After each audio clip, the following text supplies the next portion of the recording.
Muri Zimbabwe, what did Edison Zvobgo knew in 1987 that Zimbabwe is ignoring today? Imimi, apa ndo pakakosha muri Zimbabwe. Apa ndo pakanyatsokosha mufana unyatsonzwa this video up to the end because yes. So in 1987, anditi, because toda kuconnecta zvinhu two kana usiri kunzwisisa zvakaitika unogona kutadza kunzwisisa zviri kuitika. So in 1987, Zimbabwe stood at a crossroads. The liberation war was over, but the wounds were still fresh. The promise of independence, unity, dignity, and self-determination was still being tested in real time. The country had inherited a system, not of its own making, a constitutional framework shaped not in Harare, but in London during the tense negotiations of the Lancaster House Agreement.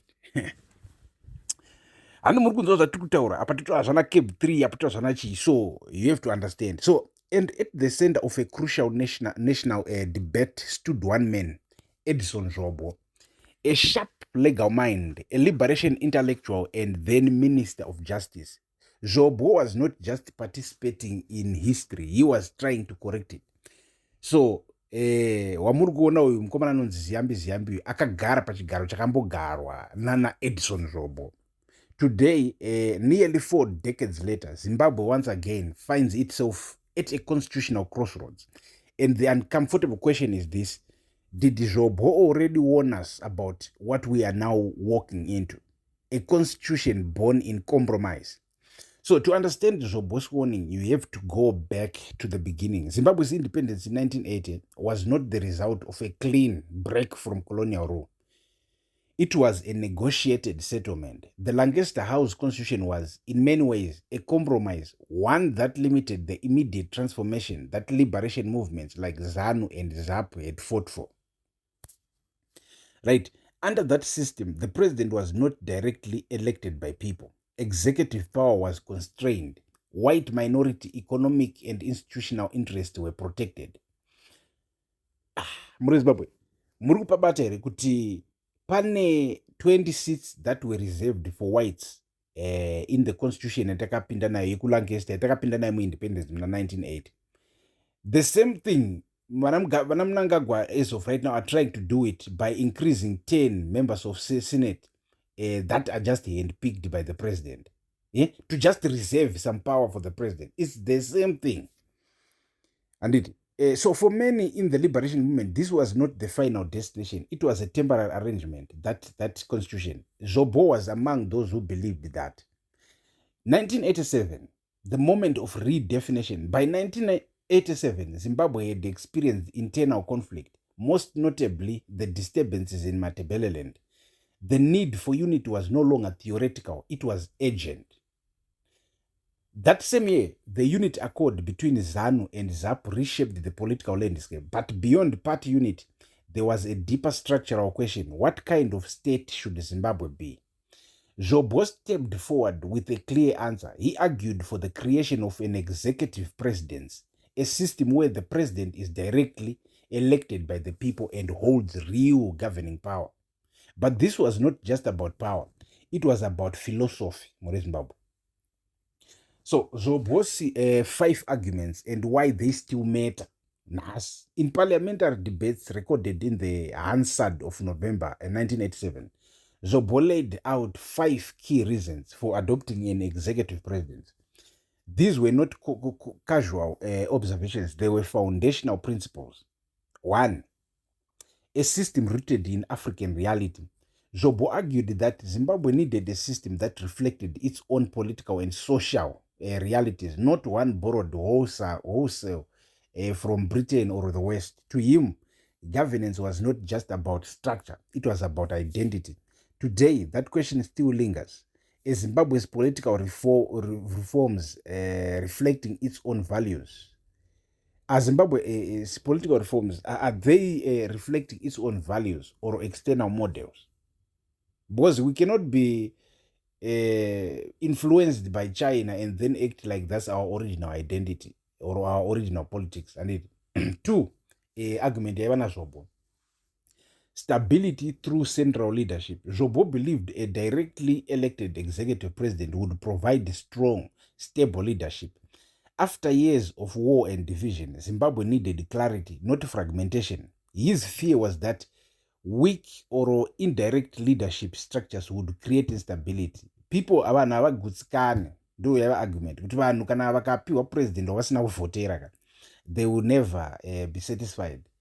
And now, decades later, as debates emerge around constitutional changes, the same concern returns. Will structural changes strengthen stability or weaken it? Number 3, my arguments are avoiding structural conflict. So, one of Zvobgo's most important warnings was about conflict within the system itself. He argued that dividing power between ceremonial and executive roles, or between institutions with unclear authority, could create internal friction. Zimbabwe had already experienced conflict born from division. He did not want to see it repeated at the institutional level. So this raises a critical modern question. Are current reforms simplifying governance or complicating it? Right, and paper number 4, Zimbabwe, munzwisise. So ending titular leadership. Zvobgo rejected the idea of a symbolic or ceremonial head of state. For him, leadership had to be real, accountable, and rooted in the will of the people. Zvanakena and Banana Zvezha, by president, is just a ceremonial, and then we have a prime minister. A president should not just represent the nation, he or she should be chosen directly by it. This principle cuts to the heart of today's debates. Who truly holds power, the people or the system? So, number 5, arguments reducing democratic distance. Perhaps Zvobgo's most powerful argument was about connection. He believed that when leaders are not directly elected by the people, they become distant, accountable to systems, elites, or factions rather than citizens.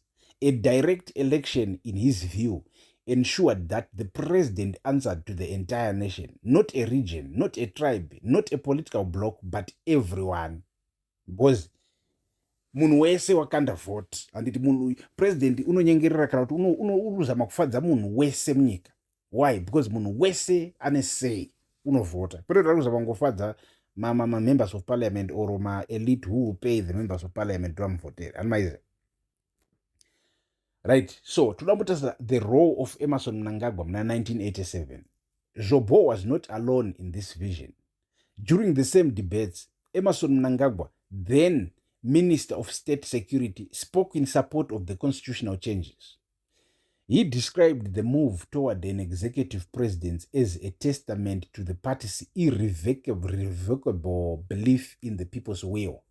To quote his words, a testament to the party's irrevocable belief in the people's will. Ndi Mnangagwa back then. So, but Mnangagwa have changed a lot, you know. Whatever zvawanda pane zvaitotaura manje apa ndi constitutional so kuchinja kwaka kuchavhundusa vanhu akuchashamisa vanhu.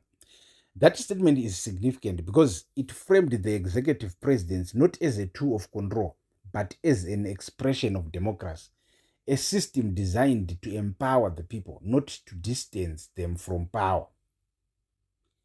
From then to now, what changed in Zimbabwe? Fast forward to today, Zimbabwe is once again debating constitutional changes, particularly around the structure and selection of executive power. This is where the tension emerges. If the executive presidency was adopted to strengthen unity, reflect the people's will, reduce division, increase accountability, then any move away from those principles raises difficult questions. Why change a system that was designed to solve those exact problems? And it, Zimbabwe, the shadow of Lancaster House. Ironically, some of the ideas now being discussed echo elements of the very system Zimbabwe moved away from in 1987. The Lancaster House framework was indirect, compromised, influenced by external pressures. Indeed, Zvobgo and his colleagues saw it as transitional, not permanent. So the concern today is not just about change, it's about direction. Are we moving forward or circling back? Power, accountability, and the people. At its core, this debate is not about legal language or constitutional clauses. It is about power, Zimbabwe. Who holds it, how they get it, and who they answer to. Zvobgo's argument was simple but profound. Power must come directly from the people. Anything that weakens that connection risks creating elite-driven politics. Elite-driven politics ndo dziri kupushiwa muZimbabwe.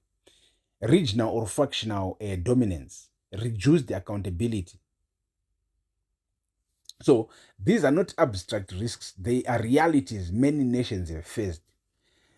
A warning from history, Zvobgo was not predicting the future, but he understood patterns. He knew that systems shape behavior, that structures influence outcomes, and that once power begins to drift away from the people, it rarely returns easily. Pane pakutofanira kuitika hondo kana imwe revolution chaicha iri serious kuti tibvise chisystem chechagadzirwa nana Mnangagwa, chisystem cheumbimbi-ndoga, chisystem chekuunganidza power moita president for life etc. Pane pakutozoda something else kana chibill number 3 chikabudirira ichi muZimbabwe. That is why his arguments, Zvobgo's arguments in 1987 were so deliberate, so forceful, and so clear. Right. The uncomfortable question Zimbabwe must face. Today, Zimbabweans are left with a question that is both simple and unsettling. And if the executive presidency was created to empower the people, what happens if that principle is weakened? Is it reform or regression? Is it adaptation or abandonment of a founding vision? Beyond politics, a national decision. This is bigger than any one party, bigger than any one leader. It is about the kind of country Zimbabwe wants to be. A nation where leaders derive power from directly from citizens. They have to derive their power from us. Accountability flows from the ballot. Unity is built through shared national choice. Or one where power becomes more mediated, more distant, and potentially more fragmented. Zvobgo's legacy, ignored or waiting. Edison Zvobgo is no longer here to speak Zimbabwe, but his words remain, not as relics of the past, but as warnings, questions, and guiding principles. History does not repeat itself exactly, but it often echoes. And right now, Zimbabwe is hearing those echoes. Our final thought Zimbabwe. In 1987, Zimbabwe made a decision rooted in a belief that the people should choose their leader directly, that leadership should be accountable to the nation as a whole, that unity could be built through shared democratic power. Nearly 4 decades later, the country stands at another turning point. And perhaps the most important question is not what is being proposed, but what is being forgotten. Zvii zvatakangamwa, zvii zvakangamwiwa kubva pazvinhu zvakamboitika mune ino nyika yedu yeZimbabwe. So muri yeZimbabwe tiripo panapa tichikupai maupdates, tichikupai news, tichikupai analysis, commentary, tichiremindana of the important things, Garai panapa, you never miss a lot, you never miss important updates. Stay subscribed, share the video with other important Zimbabweans, and stay blessed. Thank you for watching.